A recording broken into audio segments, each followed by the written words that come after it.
ڕۆژئاوامان دۆخەکەی تا بێ سەختتر دەبێت، بەڵام هیوا و دڵخۆشی هەیە لەبەر ئەوەی لە باشووری کوردستانەوە لە دوێنێشەوەوە کەس نەوەستاوە، کەس نەخەوتووە، هاوکاری ئەکرێت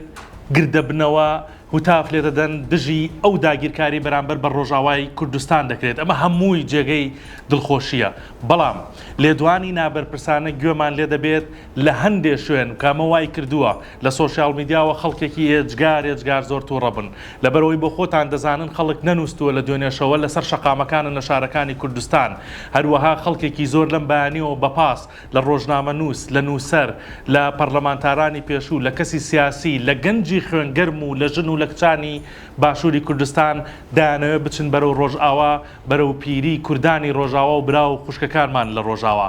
بەڵام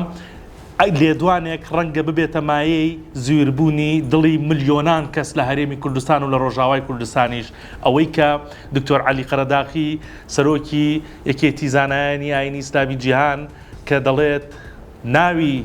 سەرۆکی ئێستای سووریا دەبات و دەڵێت خوا بیپارێزێت، چەندێک ڕەخنەی لێگیراوە لە بەرامبەردا کەسایەتیەکی ئاینی ڕۆژئاوا کە دکتۆر مرشید خەزنەویە، ئەو دەڵێت هەی خەڵکانی ڕۆژئاوا جیهادێکی ترتان پیرۆز بێت،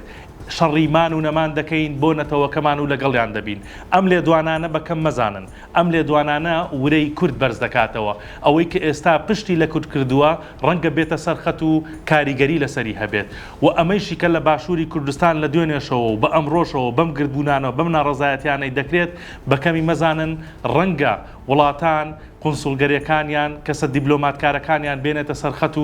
و هیوایەک بۆ ئەم بەدبەختیە، هیوایەک بۆ ئەوەی کە ئێستا لە هەموو لایەکەوە پەلاماری کورد دەدرێت بگەڕێنێتەوە. بۆیە